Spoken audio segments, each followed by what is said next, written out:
Essa manhã foi um dia de surpresa para todos nós, eu acho, em virtude das notícias que nós tínhamos da melhora do irmão Esdras.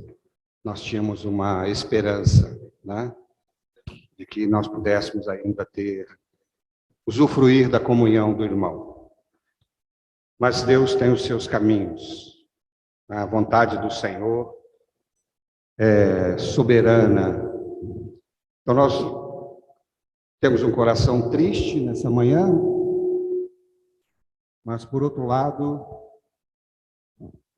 glorificamos ao Senhor porque a vontade dele é soberana, nós damos graças a ele. E do nosso irmão nós vamos sempre trazer, ou estar na nossa lembrança, a abnegação, a persistência, a perseverança, né? Vamos sempre trazer lembranças positivas do nosso irmão. Então, quando no início da vida da igreja o irmão começou a servir, nós que éramos ainda mais jovens, ficávamos pensando, gente, como é que esse irmão vai deixar toda a sua carreira, todo o seu brilhantismo, seu futuro brilhante nos Estados Unidos, trabalhando com tecnologia, afeitas ali à NASA, né? Prestava serviços mais tecnológicos. Como que pode uma pessoa assim, tão inteligente, tão brilhante na sua mente, um futuro tão próspero, deixar tudo para servir a Deus? Isso nos encorajava, irmão. Isso nos encorajou também a nos darmos ao Senhor. Muitos jovens fomos encorajados. Então, o que traz a nossa lembrança, irmão, é essa abnegação, o cuidado, a entrega dele na obra, junto com o irmão Dong, servindo o Senhor, né? E espero que essas sejam, cada um vê de uma forma, cada um tem um irmão, a imagem do irmão. E é isso, são as imagens e as lembranças positivas que queremos sempre carregar, não é verdade? Então, nós agradecemos a Deus pela vida do irmão, de tudo que ele fez, em tudo que o Senhor usou, né, para a nossa edificação. Eu, particularmente, agradeço ao Senhor pela ajuda e pela edificação que recebi através desse irmão. E é isso que eu quero que fique no meu coração. Louvado seja o Senhor. Irmãos, semana passada eu compartilhei com os irmãos e eu não encerrei o meu encargo. E eu não sei se hoje ainda vou conseguir encerrar o meu encargo. Mesmo porque esse tema que a gente está falando, ele é vasto, ele é amplo demais. Talvez nós não conseguiríamos, a nossa vida aqui presente nessa terra, encerrar esse assunto.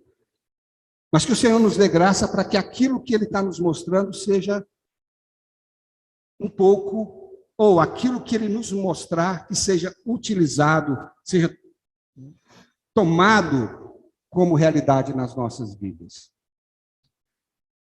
Na semana passada, nós falamos sobre o tema um exército de vencedores.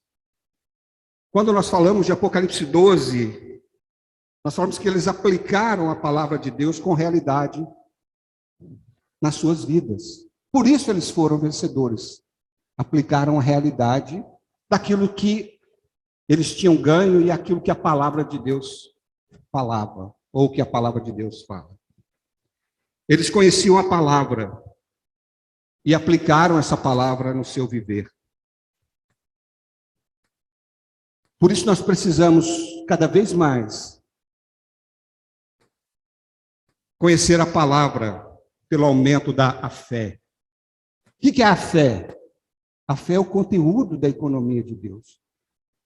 Quando nós conhecemos a palavra, mais a nossa fé é aumentada. Tá certo? E aí nós precisamos, ao conhecer a palavra de Deus, a economia de Deus, ao conhecermos essa fé, nós precisamos aplicá-la no nosso viver com intrepidez. Precisamos ter coragem e intrepidez, conhecer e aplicar com intrepidez a palavra de Deus. Então,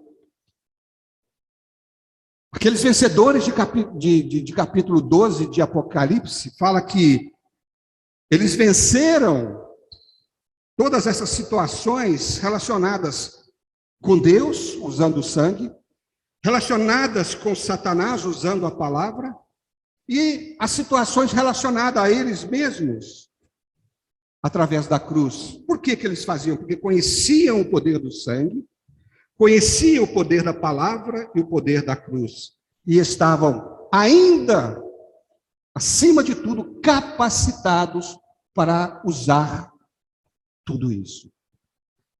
Irmãos, quando a gente fala de tratar com Deus, usar o sangue, são situações cotidianas da nossa vida para tratar com pecados, os pecados que nós cometemos. Quando fala de usar a palavra de Deus, é tratar com o inimigo em situações cotidianas da nossa vida. Nas tentações, muitas vezes com relação às pessoas, né, que Satanás usa, porque a palavra de Deus diz que a nossa luta não é contra o sangue e a carne, mas contra os principados e potestades. Então, quando temos problemas com as pessoas, nós temos que tratar com o inimigo usando a palavra de Deus também. E tratar conosco mesmo, com o nosso ego, com o nosso velho homem. Nós precisamos, então, da cruz. Quando fala que eles não amaram a própria vida, quer dizer, não amaram a própria vida da alma e nem a sua vida física. Para isso, tem que aplicar a cruz. Negar o ego, seja uma morte até mesmo física, ou uma morte da nossa vida da alma, do nosso ego. Para isso, eles tinham que conhecer essa verdade e tomar essa verdade com realidade. Eles venceram, irmão, porque eles subjugaram as situações cotidianas. Às vezes nós somos muito espirituais. Esperamos reinar no mundo que há de vir. Esperamos tantas coisas futuras, ser o vencedor no reino. Mas muitas vezes nós somos vencidos, somos derrotados na nossa vida cotidiana, nas coisas cotidianas. E nós nos sentimos indignos, incapazes e incompetentes para sermos usados pelo Senhor no reino que há de vir. Satanás quer exatamente isso. Mas eles subjugaram todas as situações. Vou dizer que eles reinaram sobre todas essas situações que vieram, porque conheciam cada aspecto do sangue, da palavra e da cruz. Nós estamos falando de vencer sobre todas as coisas cotidianas. Nós precisamos tratar os nossos pecados para com Deus, resistir ao diabo e negar o nosso ego, o nosso velho homem. Acho que isso aqui, irmão, resume a nossa vida, o nosso viver diário. Não é não? Quando a gente fala de resistir ao diabo, o que nós temos que resisti-lo com a palavra de Deus e muitas vezes temos que tomar a cruz. Então, irmão, esses três aspectos, eles abrangem toda a nossa vida, o nosso viver diário. Quando fala de tratar com o inimigo, mas às vezes você fala assim, mas espera aí. Você está falando de tratar com Deus, de tratar com o inimigo e de tratar conosco mesmo. Mas aí as pessoas? Às vezes, meu problema, que eu sempre sou derrotado, é com as pessoas, no trato, no relacionamento com as pessoas. Mas a nossa luta, irmãos, não é contra o sangue e a carne. Não é contra o homem. Temos que ver que a nossa luta é contra o Satanás, contra o inimigo de Deus que usa as pessoas. É ou não é? É sim. Então, estamos falando, irmãos, de reinar sobre todas as coisas. Essas pessoas são pessoas que apoderaram da obra da graça. Semana passada eu falei sobre a graça. E agora eu estou dizendo que essas pessoas, elas apoderaram da obra da graça. Irmãos, eu passei a semana inteirinha em luta para poder tentar alinhar o que eu estava sentindo e o que eu estava pensando para poder passar para os irmãos. E eu vou me esforçar. Eu pediria que os irmãos me ajudassem. Porque, irmãos, eu entendo que se nós entendermos essa graça, se nós entendermos a obra de Deus, irmãos, eu creio que a nossa vida vai mudar. E quando eu falo da graça, todos nós temos uma certa um certo conceito que muitas vezes é um jargão, que muitas vezes é uma situação usada por pessoas que querem usar a graça para poder pecar. Então, nós temos muitos conceitos. Eu peço aos irmãos, esqueçam os conceitos, não que estejam errados, mas vamos nos abrir para aquilo que Deus quer falar conosco. Eu estou dizendo aqui que esses venceram as coisas cotidianas, eles reinaram sobre todas essas coisas cotidianas, porque se apoderaram da obra da graça. Eu queria ler com os irmãos Romanos, capítulos 5 e 6. Não vou ler o capítulo todo, mas o que está mostrado aqui, vamos ler, vamos só ver aqui Romanos, capítulo 5. Eu vou dar só um start e vou fazer um resumo para os irmãos entenderem. Assim como por um só homem entrou o pecado no mundo e pelo pecado a morte, assim também a morte passou a todos os homens, porque todos pecaram.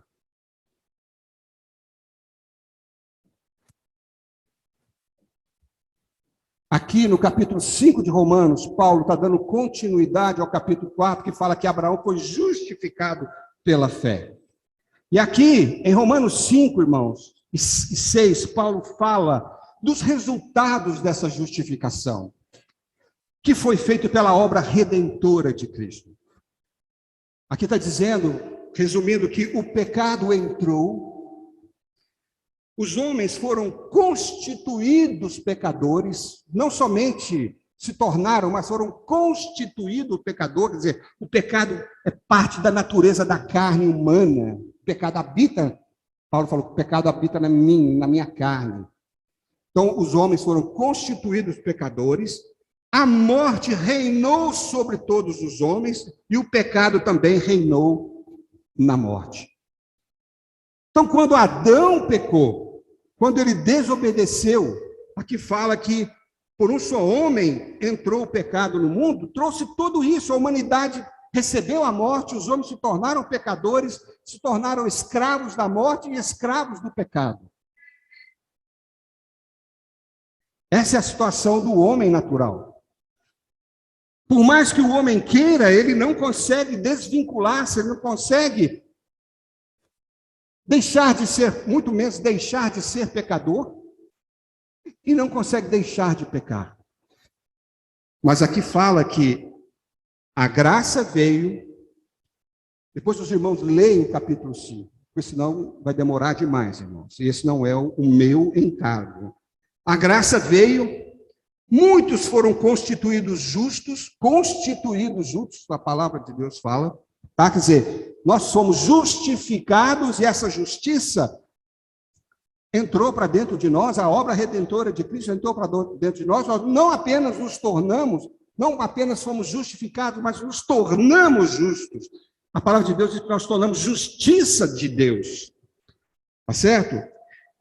Em Cristo todos nós seremos vivificados. E aí fala no 6, no capítulo 6, fala que nós não servimos mais ao pecado, versículo 6 do capítulo 6. Fala que nós fomos justificados do pecado, versículo 7. Fomos libertados do pecado, no versículo 18. E salvos da ira, no versículo 9 do capítulo 5. Aqui fala que tudo isso foi obra da graça.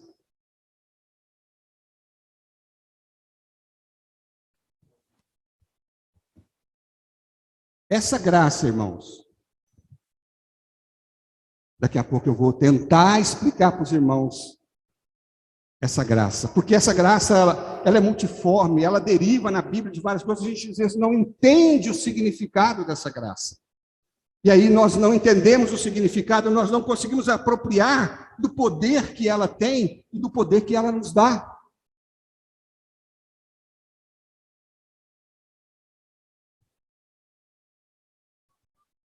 Mas aqui eu quero dizer para os irmãos aqui que no capítulo 5, versículo 21, irmãos, diz aqui: a fim de que, como o pecado reinou pela morte, assim também reinasse a graça pela justiça para a vida eterna mediante Jesus Cristo, nosso Senhor. Irmãos, o pecado entrou, trouxe a morte, e o pecado e a morte reinou na humanidade, reinou no homem, tornando o homem escravo. Mas a graça fala que ela veio, ela constituiu-nos justos, constituiu-nos justos, a graça nos libertou do pecado, e fala que essa graça reina. A graça reinar. Como que a graça reina? A graça reina. A graça, irmãos, ela vem reinando, ela reina, por quê? Porque a obra da graça desbancou a obra da desobediência, a obra do pecado. A graça, ela reina, porque a obra que foi feita na cruz, o sacrifício de Cristo, ele foi único e perfeito para sempre. Essa obra tem a eficácia eterna. Então, quando um pecador chega diante de Deus e arrepende-se dos seus pecados, a graça dá a ele tudo o que ele precisa para poder ficar livre do pecado, do mundo e da injustiça. Então, a graça reina porque ela é muito mais abundante. Aqui fala que ela é muito mais abundante do que o pecado. Onde abundou o pecado, superabundou a graça.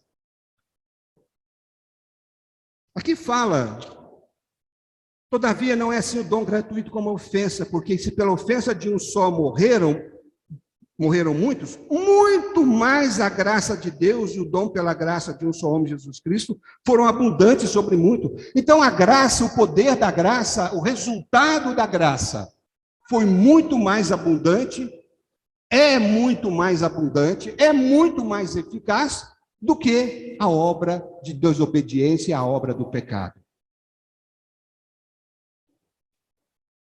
Por isso ela reina. Se alguém escravo do pecado e ele chega diante de Deus, pela obra de Cristo ele recebe a remissão dos pecados, isso é obra da graça.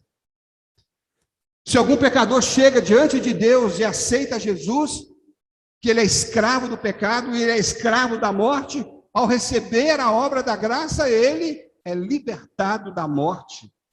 Ele é livre, então a graça reina.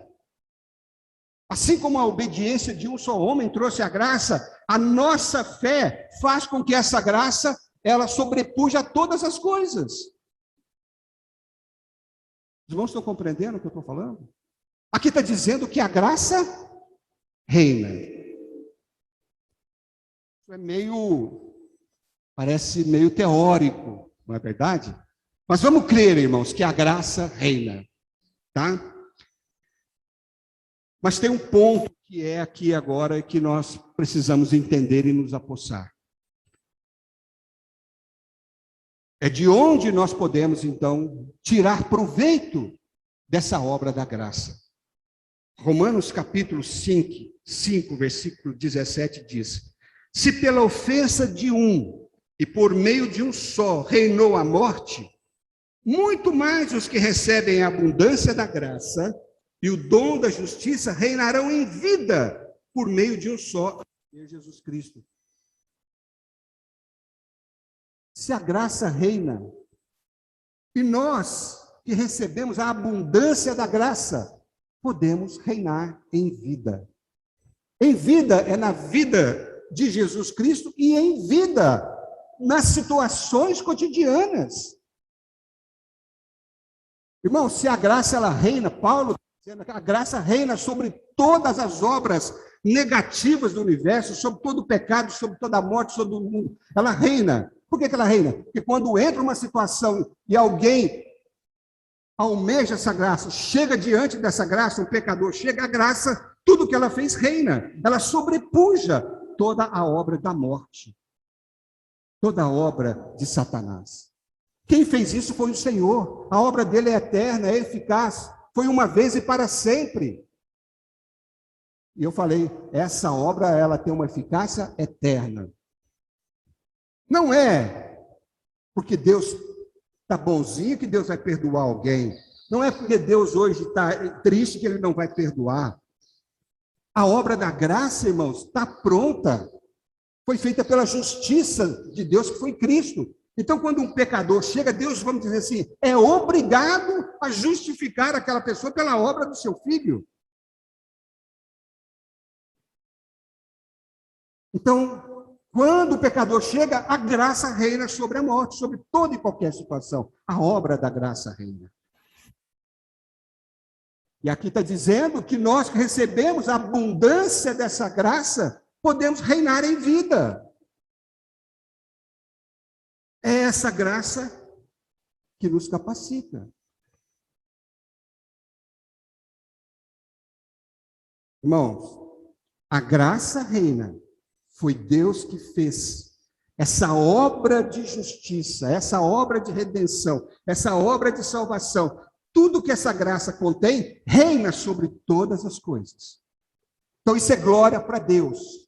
Mas fala que nós podemos reinar em vida, porque nós recebemos a abundância dessa graça. E se ela reina sobre todas as coisas, ela nos dá o poder de reinar em vida. Vamos guardar. A graça reina e nós reinamos em vida, porque recebemos abundância. Quem recebeu a abundância da graça? Nós recebemos a abundância da graça. E é graça sobre graça. Quando nos apossamos dessa graça, a nós está reservada uma outra porção. É graça sobre graça e abundância da graça. Talvez eu consiga mostrar para os irmãos essa graça. Os irmãos não têm algum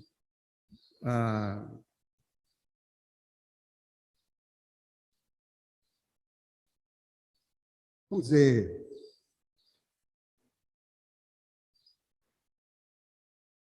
uma indefinição no seu coração, na sua mente, do que é graça? Deixa eu perguntar aqui, o que é graça? Cada um acho que vai ter uma resposta.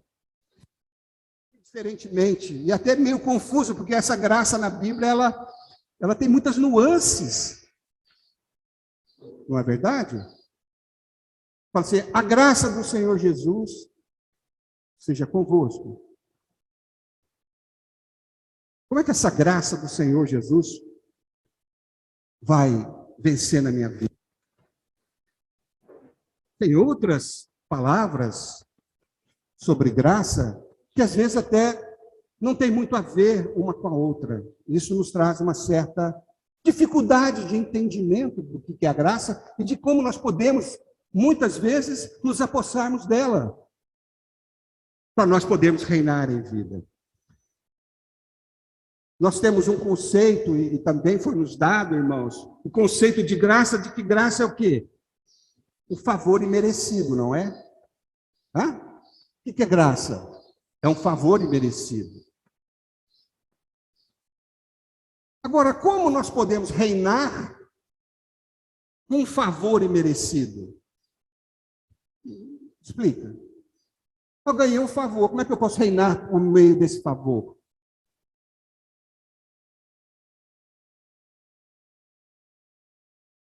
A palavra graça, em sua essência, significa favor imerecido de Deus. O que é o favor imerecido de Deus? O que é essa graça? Essa graça foi a expressão do amor de Deus. É o resultado do amor de Deus. A graça, quando fala lá que Deus amou o mundo de tal maneira, Deus amou o mundo, Deus amou. Mas a graça, ela se manifestou quando ele deu o seu Filho unigênito para que todo aquele que nele crê não pereça, mas tenha a vida eterna. Então, a graça, esse favor, esse presente que Deus nos deu, irmãos, foi a entrega do seu Filho. Isso é graça. Se Deus simplesmente nos amasse e não fizesse algo por nós, nós não receberíamos a graça. Mas Deus nos deu o seu Filho. A dádiva do Filho de Deus para nós, esse presente é a graça. É o Filho de Deus. Tá certo? Bom, quando a gente vê lá, em Lucas 15, fala sobre o filho pródigo, fala que o pai ficava longe, observando, esperando. Aquilo que era? Aquela espera, aquele desejo do filho voltar. Era o amor que o pai tinha pelo filho. O pai desejava, o pai amava, queria que o filho viesse. Quando o filho veio, e o pai olhou o filho, o pai saiu correndo para encontrar o filho. Esse amor já não era só um amor que estava dentro do pai, virou uma misericórdia. Ao correr e abraçar o filho, ele teve misericórdia do filho. Mas quando ele fala, traz o anel, traz o vestido, traz a sandália, o pai estava dando graça para o filho. O filho não merecia, mas o pai deu para ele o anel, a sandália e o vestido, mostrando que estava reconduzindo o filho à posição de filho. Inclusive o novilho, o bezerro gordo, tá? Foi dado para ele. Isso é graça. O filho recebeu aquilo que não merecia. Esse é o sentido de graça. Mas quando Jesus veio, irmão, o que essa graça trouxe? Quando lá em João, capítulo 1, versículo 17, diz assim, João capítulo 1, versículo 17, diz: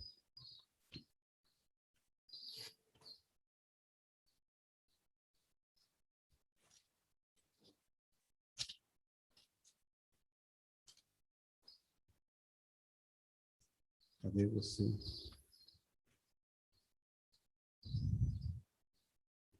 Porque a lei foi dada por intermédio de Moisés, a graça e a verdade vieram por meio de Jesus Cristo. A lei que foi dada, que foi falada por Moisés era: o que vocês devem fazer está aqui. A lei é que vocês devem fazer. Moisés simplesmente falou o que o povo deveria fazer. Mas a graça e a realidade vieram por meio de Jesus Cristo, era o que vocês precisam está vindo, eu estou trazendo. A graça é o que vocês precisam e não merecem, eu estou trazendo. Certo? Moisés deu uma lei que era o testemunho de Deus e uma exigência de Deus para o homem. Mas Jesus estava dando para eles o que eles precisavam, trazendo para eles o que eles precisavam para satisfazer as exigências de Deus e as necessidades do homem. Tá certo? Os irmãos entenderam? Moisés trouxe o que eles precisavam fazer. Jesus trouxe o que eles precisavam para fazer. Louvado seja o Senhor. Então, irmãos, é isso aí.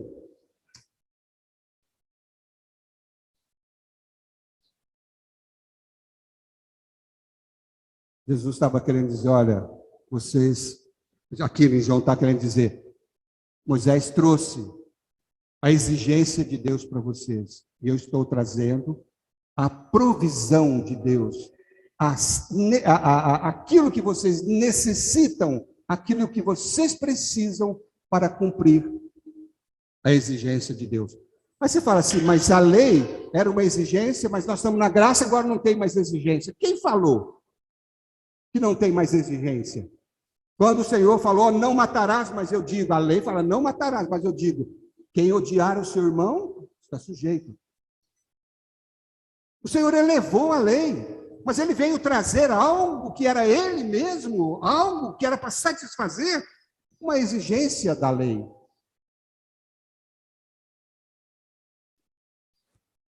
Os irmãos estão compreendendo isso, irmãos?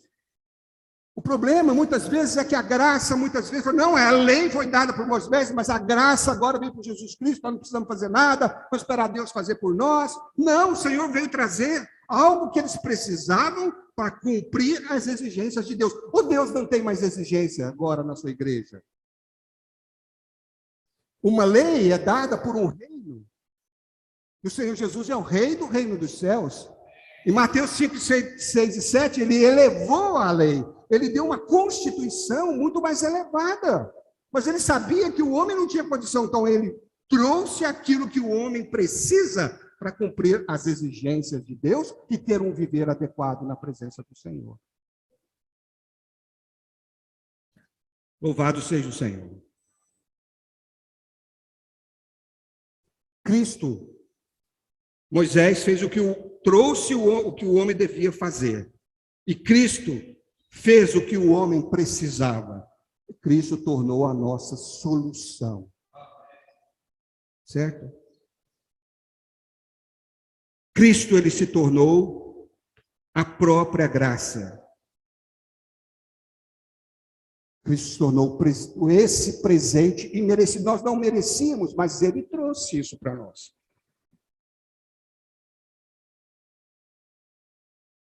Como que Cristo tornou, como que você está falando que Cristo tornou-se a própria graça? Baseado em que você está falando? Ele veio trazer algo, a graça, mas como você está falando que ele é a própria graça? Se nós olharmos Gálatas 2:20, diz, não sou eu, Paulo fala, não sou eu quem vivo, mas Cristo vive em mim. Em 1 Coríntios 15:10 diz, não eu, mas a graça de Deus comigo. Isso equivale. Não eu, mas Cristo, mas equivale a não eu, mas a graça de Deus comigo. Quer dizer, Cristo é essa graça que vive em nós. Ó Senhor Jesus. Irmãos, eu penso que se nós entendermos que o entendimento e a posse dessa visão mudará realmente as nossas vidas. Estou tentando aqui, irmãos, explicar o conteúdo da graça. Se os irmãos não estiverem entendendo, os irmãos falam. Mas não devemos ficar ligados apenas nos nomes. Por exemplo, como graça, como favor imerecido. Precisamos focar no conteúdo. Eu queria fazer aqui, talvez, um paralelo, irmãos, com graça com a Páscoa. O que é Páscoa para os irmãos? Pode falar. Páscoa, o que é Páscoa?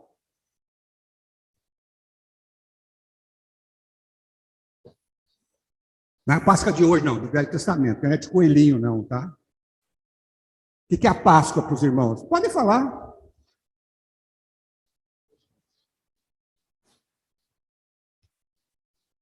Ninguém sabe.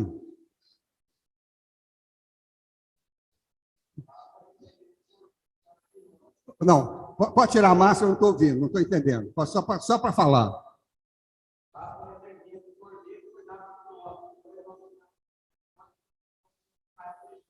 Certo. Tá certo. É o cordeiro que o Senhor providenciou para matar o cordeiro lá, para tirar o povo de Israel. O que mais? Essa é a visão do irmão, que não está errada, não, está certo.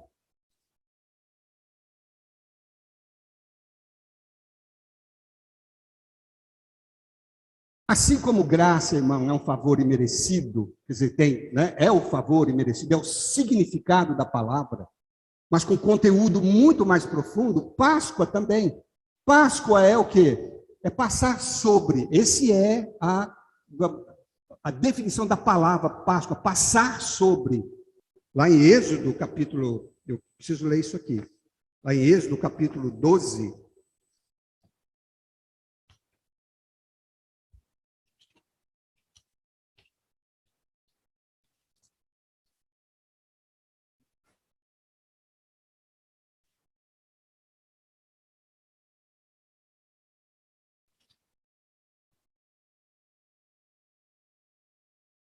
diz aqui: tomarás do sangue e o porão em ambas as portas e na verga da porta, nas casas em que o comerem. Naquela noite comerão a carne assada no fogo, com pães asmos e ervas amargas, e comerão. Não comereis animal cru, não comereis do animal nada cru, nem cozido nem em água, porém assado ao fogo. Essa é a ordem do Senhor. E no versículo 13 diz: o sangue vos será por sinal nas casas em que estiverdes, quando eu vir o sangue, passarei por vós. Então, a definição é passar sobre as casas, passarei por vós quando eu vir o sangue. Mas Páscoa também, quando Moisés aqui falou assim, quando eles perguntarem o que é isso, vocês dizem que isso é a Páscoa do Senhor, foi quando ele nos livrou do Egito. Então, os judeus comemoram hoje até a Páscoa até hoje, porque foi o momento em que eles foram tirados do Egito. Mas, irmãos, a Páscoa não é só passar sobre, não é só quando Deus os tirou do Egito. A Páscoa, ela tinha para ser, a Páscoa para ser real para eles, para ter a realidade da obra que Deus estava fazendo de libertação e de salvação, primeiro tinha que ter um cordeiro morto. Depois tinha que ter o sangue nos umbrais. Porque quando Deus passou a meia-noite e feriu todos os primogênitos do Egito, aquela casa, fala que não ficou uma casa sequer sem um morto. Mas naquela casa onde tinha o sangue, todos eles foram salvos. Isso mostra-nos o quê? A obra de redenção, de salvação de Deus, porque houve um cordeiro morto e um sangue na porta. E o Senhor Jesus, quando ele veio como o quê? Como cordeiro de Deus que tira o pecado do mundo, para nos dar a salvação. Assim também como lá na Páscoa, o cordeiro foi morto, e Paulo fala, e Pedro fala que esse cordeiro era um cordeiro perfeito. Assim como na Páscoa houve uma redenção do povo, o Senhor Jesus também veio como Cordeiro de Deus para tirar o pecado do mundo. João fala, né? Quando viu o Senhor, falou: eis o Cordeiro de Deus que tira o pecado do mundo. Irmãos, é interessante que não foi só o sangue aplicado.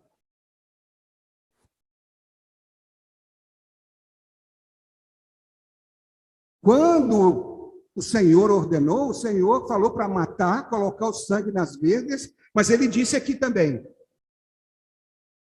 naquela noite comerão a carne assada no fogo com pães asmos e ervas amargas a comerão. O cordeiro simplesmente não foi morto e passado sangue na verga. Eles precisavam comer o cordeiro. A família precisava comer o cordeiro. Mostrando então, irmãos, o que rapidamente, que a Páscoa não foi só simplesmente Deus passar sobre, não foi só simplesmente matar um cordeiro e colocar o sangue nas ombreiras das portas, mas também foi comer esse cordeiro, porque eles precisavam comer para que essa carne do cordeiro fosse dada para eles como suprimento de vida, porque eles iriam marchar. E era esse cordeiro que daria para eles o suprimento, para eles poderem fugir do faraó, para eles poderem sair do Egito. Olha que maravilha, irmãos. O Senhor Jesus foi esse cordeiro perfeito. É o Cordeiro de Deus para tirar o pecado do mundo. Mas em João também ele diz o seguinte, queria ler com os irmãos em João. João,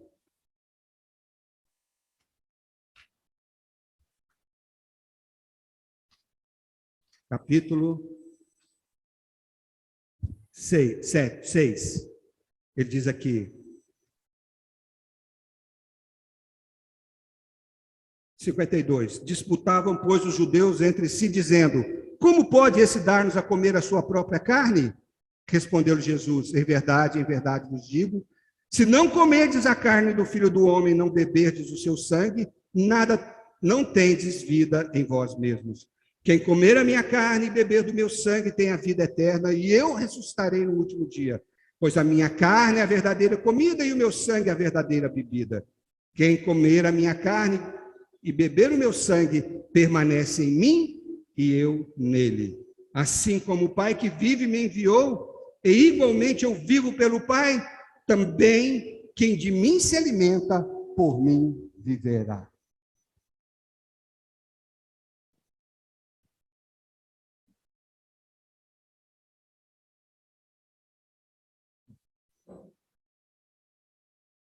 Talvez, irmãos, essa comparação nos dê uma visão de que o Senhor Jesus, como Cordeiro, ele não vem simplesmente para ser morto para tirar os pecados da humanidade.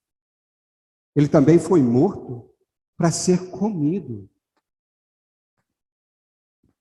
Porque quem come dele, por ele viverá. É esse Senhor que veio como nosso suprimento.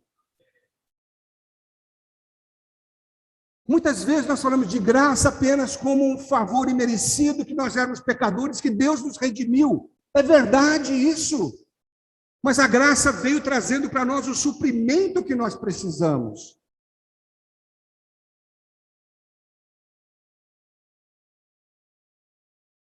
E só para mostrar, irmãos, fala que esse Jesus, em Coríntios, fala que esse Jesus, ele é a nossa Páscoa. E lá em Êxodo também, fala que o cordeiro, no crepúsculo da tarde, imolar o cordeiro, que ele chamou imolar a Páscoa. Então, esse cordeiro era a Páscoa. Sem o cordeiro não haveria Páscoa, ele era a Páscoa. Aquele cordeiro era a Páscoa. Tudo que se passou naquela noite foi por causa do cordeiro. Por isso lá ele fala, imolai a Páscoa, lá no versículo 21 do capítulo 12. E fala em Coríntios que Jesus é a nossa Páscoa. Quer dizer, esse cordeiro perfeito que foi dado para nós, para a remissão dos pecados, ele não somente é para morrer na cruz, mas é para nos dar a vida, a sua carne, o seu sangue, como suprimento de vida. Esse é a Páscoa, esse é a nossa Páscoa. É aquele que nos salva do julgamento e é aquele que nos supre. Louvado seja o Senhor. Ó Senhor Jesus. Irmãos,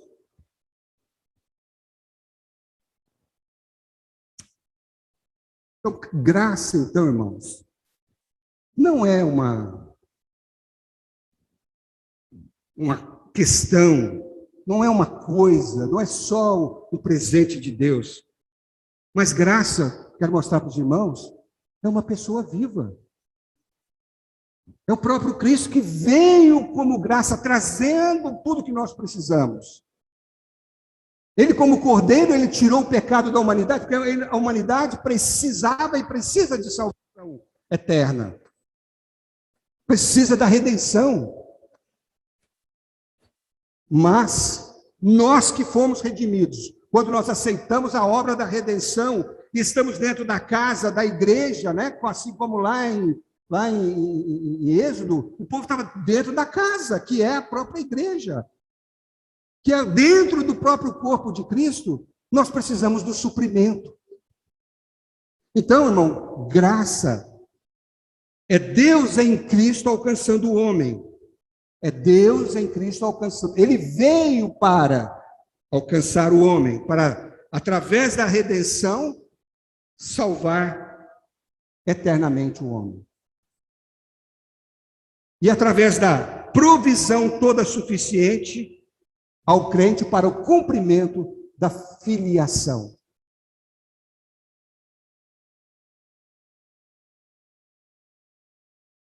Certo, irmãos? Sim. Vocês não estão conseguindo entender? Todo mundo assim?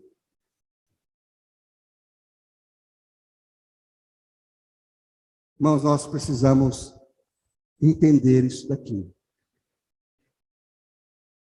E nos apossarmos disso. Vocês sabem por quê, irmãos? Porque Deus tem um propósito. Deus tem um propósito. E Ele vai cumprir esse propósito através disso que eu falei para vocês, que é a graça de Deus. Essa graça que alcança o homem através da redenção para a salvação eterna, e essa graça que alcança o homem através de uma provisão para a nossa filiação, para nossas necessidades. Então, tudo que o homem precisava, Deus veio e para dar por meio de Jesus Cristo. Ele, então, tornou-se essa graça.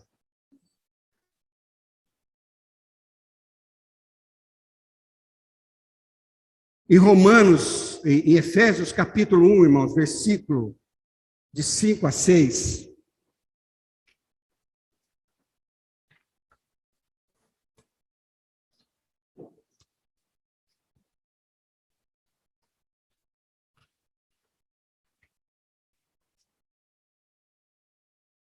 Diz aqui, vou ler o 3 também, diz: Bendito Deus e Pai de nosso Senhor Jesus Cristo, que nos tem abençoado com toda sorte de bênção espiritual nas regiões celestes em Cristo.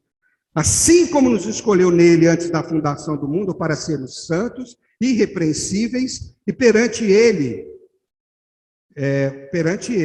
e em amor nos predestinou para a filiação. Nos predestinou por meio para a filiação. Deus nos predestinou antes da fundação do mundo para a filiação, por meio de Jesus Cristo, segundo o bom prazer da sua vontade, para louvor da glória da sua graça. Eu já compartilhei com os irmãos. Deus tem um propósito: nos tornar filhos maduros. Filiação, aqui fala, filhos, não somente que tem a vida, mas que tem a estatura de um herdeiro. Para isso Deus está trabalhando em nós. E Deus tem um propósito ao nos salvar, não é simplesmente nos salvar da perdição, do julgamento eterno, através da redenção, mas Deus tem um propósito, irmãos, de nos fazer filhos maduros. Esse é o propósito de Deus. Como que Deus fala aqui? Que vai fazer isso?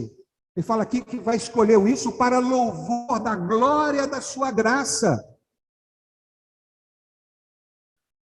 Não é por outra coisa. Quando Deus cumprir isso, a sua graça, a sua redenção, salvando o pecador, o miserável, vai ser louvada.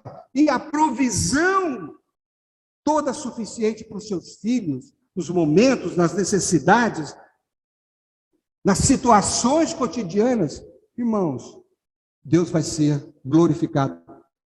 Essa graça vai ser louvada. Entende, irmãos?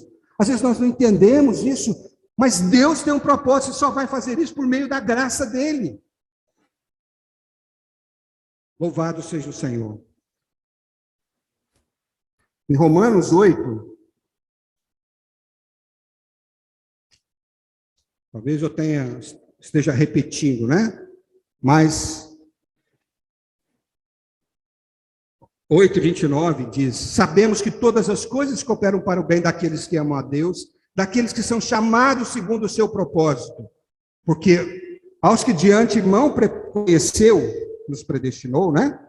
Conheceu, também os predestinou para serem conformes à imagem do seu Filho, a fim de que o primogênito entre muitos irmãos, para que ele seja o primogênito entre muitos irmãos. Deus nos predestinou, Deus nos chamou segundo o seu propósito, para sermos conformes à imagem do seu Filho.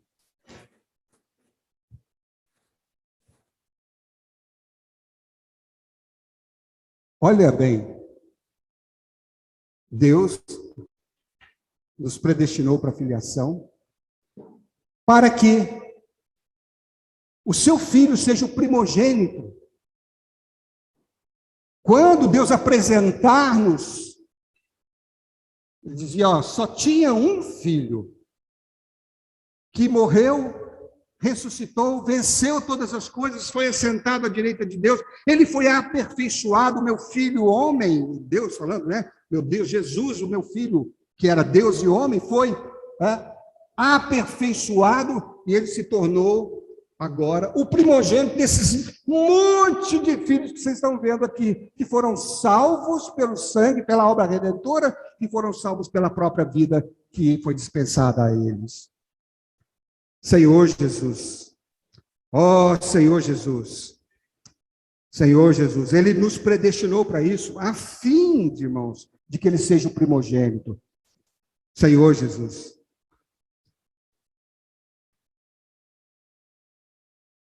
Ó Senhor Jesus.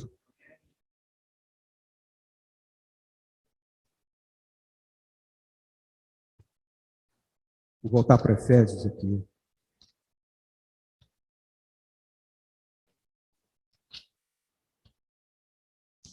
Efésios, capítulo 2. Oh, Senhor Jesus.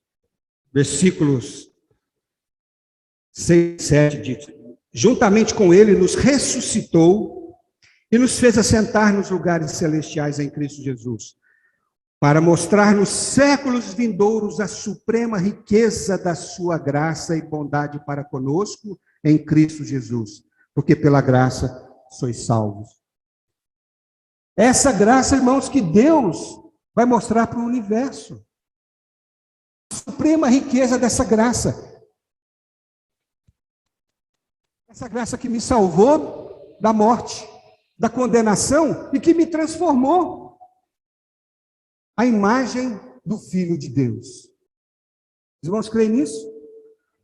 Deus vai mostrar, Deus já nos predestinou para isso e Deus vai fazer isso acontecer. Tomara que seja conosco, irmãos. Não é? Com todos os seus filhos. É evidente, irmãos, que se Deus tem um plano, Ele vai cumprir esse plano. E nós fazemos parte desse plano. Louvado seja o Senhor.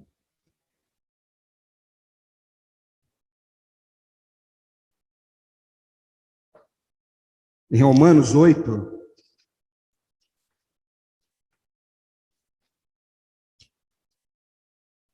18 e 19 diz: porque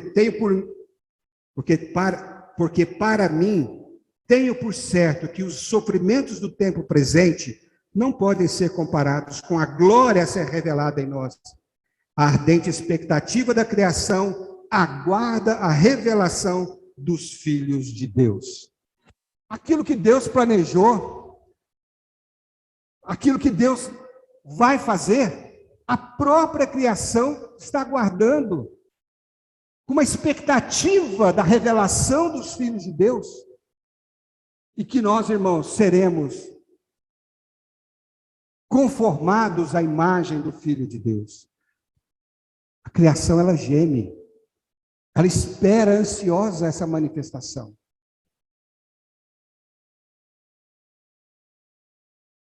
Louvado seja o Senhor.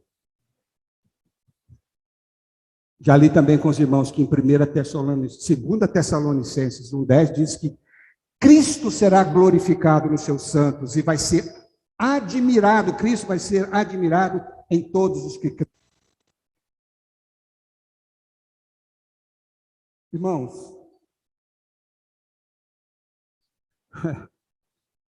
parece que nós já ouvimos isso, mas ainda a gente não assimilou. Deus não somente, veja bem, nos salvou do inferno e nos colocou na igreja, mas Ele nos salvou do inferno e Ele nos deu a provisão por meio de um só, Jesus Cristo. Essa graça de ser salvo da perdição, meu irmão, nós já ganhamos. A provisão para cumprirmos a obra de Deus, para cumprirmos o viver de Deus, para vivermos adequadamente, é nos dada todos os dias para sermos vencedores. Vencer sobre toda e qualquer situação. Por isso que ele fala, irmãos, para nós irmos ao trono da graça. Para quê? Para receber misericórdia e acharmos graça para socorro em ocasião oportuna, numa situação cotidiana em que nós não vamos aguentar, que nós seremos subjugados, nós vamos ao trono da graça, sabendo que lá tem uma provisão que Deus deu, e é por meio dessa provisão é que Ele vai nos suprir e que Ele vai nos tornar vencedores. Nós podemos reinar, irmãos, quando nós vamos ao trono da graça, recebemos graça e podemos subjugar as situações. Podemos reinar sobre todas as coisas, reinar em vida. Por que fala que trono não é uma fonte da graça? É porque a graça reina. Falou que a graça reina? A graça, ela é superior a tudo, a um trono de alguém que venceu, está sentado no trono e está dispensando-se como suficiência para nós. Então, irmãos, a nossa vitória, o nosso viver vitorioso está relacionado intimamente e à proporção que nós vamos ao trono da graça, entendendo que tudo que nós precisamos está ali. Cristo não veio simplesmente para morrer pelo meu pecado, Ele veio para trazer aquilo que eu precisava, aquilo que eu preciso, aquilo que eu necessito, para suprir as minhas necessidades. Quando quando Deus fez a obra da graça, foi um pacote completo. Não foi uma obra meia boca. Deus nos salvou do inferno e nos deu tudo o que nós precisamos para viver como filhos de Deus vencedores. Reinantes. Não vamos ficar, irmãos, simplesmente na expectativa de um dia nós reinarmos com o Senhor, ou no mundo que há de vir, ou no reino milenar. Tudo isso é uma consequência do nosso viver hoje. Então, quando nós vamos ao trono da graça e pedimos, Senhor, às vezes nós estamos tão mal, mas tão ruim, que nós falamos, Senhor, tem misericórdia. Eu não sei nem como orar. Senhor, eu não sei, mas eu estou aqui. Misericórdia, Senhor, misericórdia. Assim como a parábola do filho pródigo, Deus, estou aqui. Vem, abraça, beija. Não somente isso, mas o Senhor então nos dá graça. Quer dizer, a suficiência, aquilo que nós precisamos para podermos vencer as situações em ocasião oportuna. Todo dia tem ocasião oportuna, irmão. Todo dia. E é o trono da graça, porque quem está lá, irmão, já venceu. É quem está lá que tem uma vida vitoriosa. Ele não é somente o sumo sacerdote que está lá, que conhece as nossas fraquezas para ter misericórdia, mas ele é o próprio Cordeiro que está lá como vida para nós. A vida do Cordeiro não terminou quando ele morreu na cruz. O Apocalipse fala que ele vai ter um trono junto com o Pai. E que do trono do Cordeiro lá sai um rio para fluir, que flui. Mas hoje há um rio que flui do trono. O trono da graça que flui, um rio que flui graça para nós. Então, irmãos, graças não é uma coisa etérea, é o próprio Senhor como a nossa vida, como o nosso suprimento. É aquilo que Deus nos dá, irmãos, para nós cumprirmos até mesmo a palavra dele. Nós não conseguimos cumprir a palavra de Deus por nós mesmos, se não for por meio da graça de Deus, da suficiência de Deus. E o que está acontecendo hoje, irmãos? O que está acontecendo é que nós estamos usando, o povo de Deus, usando a graça simplesmente como um favor imerecido, como algo que eu vou diante de Deus quando eu peco, para poder voltar de novo para Deus. Não, a graça é algo antes de você pecar. Você não precisa pecar para você obter graça. Paulo fala em Romanos, então nós vamos viver no pecado para poder receber mais graça? Não, como? Nós vamos viver no pecado, para ele nós morremos.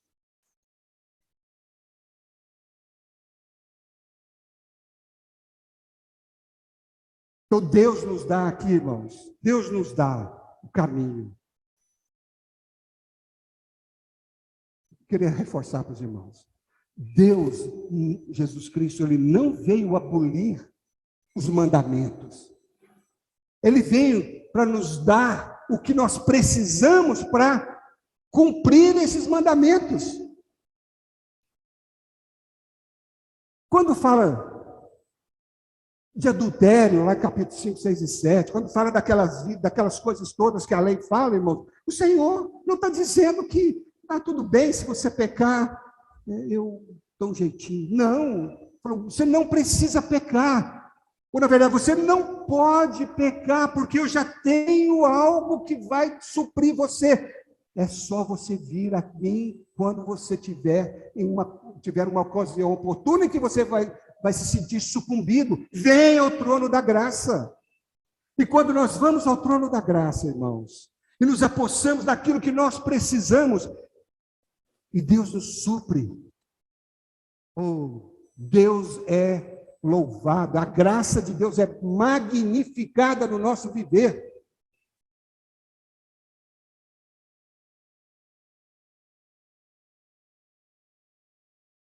É por meio, irmão, dessa graça que Deus vai nos apresentar para o universo. Não tem outra saída. Entende, irmãos? É o suprimento de Deus para nós. É o cordeiro que nós precisamos comer. É aquilo que nós precisamos para satisfazer a nossa vontade. Satisfazer as nossas necessidades. Sabe, irmãos, eu estou compartilhando tudo isso numa luta muito grande, sabe? Porque eu compartilhei com os irmãos a semana passada. O espírito da iniquidade está aí, irmãos. Subjugando o mundo. E respingando na igreja de Deus.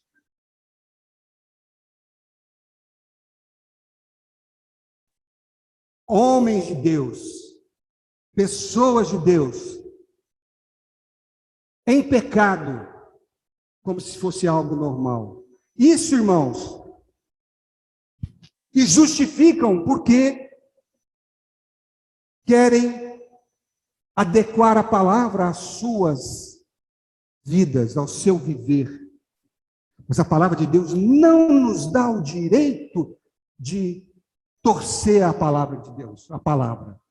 A palavra de Deus não nos dá em nenhum momento justificativas de que nós não aguentamos. Muito pelo contrário, ele fala que nós somos tentados pela cobiça, que nós não somos tentados acima do que nós podemos suportar. Pelo contrário, juntamente com a tentação, ele nos dá o livramento. Então, quando eu falo isso, eu estou querendo dizer que Deus, nós não teremos justificativas diante de Deus para dizer, eu fiz isso, permaneci nisso, porque eu era fraco, porque eu fui contra a sua palavra, porque eu não dei conta. Irmãos, quando a gente fala assim, nós estamos rebaixando a palavra de Deus. Nós estamos tirando o poder da palavra de Deus. Os irmãos entendem? Um dia chegar diante do Senhor cheio de um viver, cheio de coisas contrárias à palavra de Deus, o que nós vamos dizer para Deus? Que a graça dele não foi suficiente? Que não era suficiente? Hoje nós sabemos, irmãos, que a graça de Deus é suficiente. A lei foi dada por Moisés, a lei, o que vocês precisam fazer, está aqui. Mas a graça, o que vocês precisam para viver, o que vocês precisam para fazer, eu trouxe. Louvado seja o Senhor. Ô, irmãos, eu espero que eu tenha conseguido dar uma linha para os irmãos. E que a gente tenha intrepidez. A palavra de Deus diz para nós termos intrepidez para o quê? Para o quê? Com intrepidez nós chegarmos ao Santo dos Santos, que é onde está o trono da graça. Dizer, Senhor, se o Senhor está falando que é para eu não fazer isso, para eu não pecar, para eu não cometer, para eu não agir assim, Senhor, a minha carne me diz que eu não consigo, mas se o Senhor diz que eu consigo, eu estou aqui para buscar a mim o meu suprimento. Irmãos, intrepidez, chegar, Senhor, me dá o que eu preciso. O Senhor disse que é suficiente para mim, eu estou aqui. Eu desafio, irmãos, a quem fizer isso, se o Senhor não suprir. Senão nós podemos esquecer a Bíblia. O Senhor está dizendo que a graça, Paulo não falou? Senhor, tira esse espinho. Senhor, tira esse espinho. 3 vezes ele pediu. Era algo que o aborrecia. Era algo que o incomodava. E todos nós temos um espinho todo dia. Falou, Senhor, tira. O Senhor falou, não vou tirar. Um ele pode tirar, o outro ele pode... Senhor, eu não vou tirar. A minha graça vai ser suficiente para você. Aí Paulo experimentou aquela suficiência e diz, por isso eu tenho prazer nas fraquezas. Tenho prazer nisso, por quê? Porque quando eu sou fraco, eu me sinto fraco, então que eu vou diante do Senhor, é aí que eu sou forte. Irmãos, o Senhor está nos dando, irmãos, um escape. O Senhor está nos dando, irmãos, uma salvação desse mundo, porque queira ou não queira, irmãos, a pressão desse mundo, cada dia mais, vão tornar as coisas contra Deus, as coisas que não são de Deus, aquilo que são pecado, na nossa mente como coisas normais. Oh, Senhor Jesus. Tinha muito mais coisas, mas espero que o Senhor ilumine o nosso coração. Irmãos, você não quer ser um vencedor? Mas não é lá no reino, não. É hoje. É subjugando todas as situações que nos ocorrem. Pensa numa situação que você está com seu irmão. Pensa que você está numa situação com o seu marido, com a sua esposa, com o seu filho. Pensa. No trabalho. Senhor, eu não dou conta disso. Senhor, eu estou aqui, misericórdia, Senhor, não sei mais o que eu faço. Senhor, diante dessa situação, estou aqui. Me supre, Senhor. Senhor, me ajude, Senhor. Senhor, me dê isso, Senhor, me dê aquilo. Senhor, me dê paciência, me dê sabedoria. Senhor, me dê força, me dê a sua paz. Tudo que nós precisamos, Ele vai dar. Esses vencedores, irmão, que eu falei de Apocalipse 12, você acha que eles não estavam no trono da graça? Quando você aplica o sangue, você vai diante de Deus? Irmãos, você está lá no trono da graça. Senhor, me perdoa. Tenha misericórdia. Oh, Senhor, eu estou aqui para usar o sangue daquele seu filho que foi derramado por mim. Senhor, misericórdia, Senhor. Senhor, eu preciso de graça, Senhor. Me supre. Quando o inimigo vem nos tentar com pessoas, com tentações, com vários sexo, qualquer coisa, nós vamos lá, Senhor, estou aqui. A sua palavra, Senhor, me sustenta. E eu dizer para o inimigo, quando eu vou lá e confesso para o Senhor todas as minhas necessidades, todas as minhas fraquezas, tudo aquilo que eu estou sendo tentado, o Senhor me supre com graça e eu posso dizer para o inimigo, assim está escrito. Retira-te, Satanás. Mas eu preciso da graça de Deus para vencer o inimigo. E o grande problema talvez seja nós mesmos, nós não queremos negar a vida da alma, o nosso ego, nós não queremos ir para a cruz, nós resistimos. Eu não sei por que a gente ama tanto o velho homem assim. Porque a gente quer preservar tanto o velho homem. Mas para negar, meus irmãos, nós mesmos, pedir perdão, perdoar, andar 2 milhas em vez de uma, dar a capa e a túnica, irmãos, nós precisamos da graça de Deus. Senhor, o Senhor não veio para abolir nada, o Senhor veio para me dar capacidade, capacitação para eu viver tudo isso. Então, irmãos, é isso aí. Eu fiquei feliz quando eu vi aqui 5,17, Romanos 5,17, assim, nós podemos reinar em vida. Reinar hoje, sobre toda e qualquer situação, porque Deus já providenciou para nós. Deus já providenciou para nós. Lembre-se disso, irmãos. Lembre-se disso. Lembre-se disso. Vamos ser pessoas felizes, mesmo diante das situações, irmãos, que nos sobrevêm. Quando a gente está trabalhando um serviço e a gente consegue resolver os problemas daquele serviço, quando a gente consegue executar algo, nós nos sentimos realizados.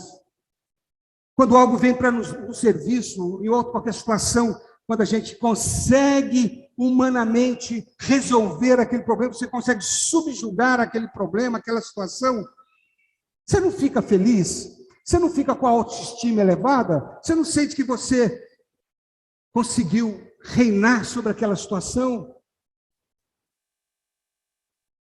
Você se sente feliz, realizado. Irmão, na nossa vida, quando nós pedimos para Deus, diante de uma situação, nós vamos ao trono da graça, buscamos essa capacitação, esse recurso, e nós vencemos, irmãos, nós nos sentimos realizados, vitoriosos. Nós nos sentimos realmente como filhos de Deus, reis. Não é verdade?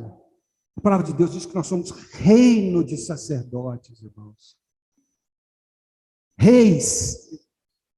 Podemos reinar sobre essa situação, porque Ele venceu, Ele reina, reinou e reina sobre todas as coisas. Amém? tem um trono, não é somente uma fonte, é um trono, porque ali está a vitória, está o reinar de alguém que quer nos fazer reinar. Tudo que nós precisamos está ali. Mais uma vez, a nossa vitória está proporcionalmente ligada às vezes que nós vamos ao trono da graça. Certo? Louvado seja o Senhor. Vamos, irmãos,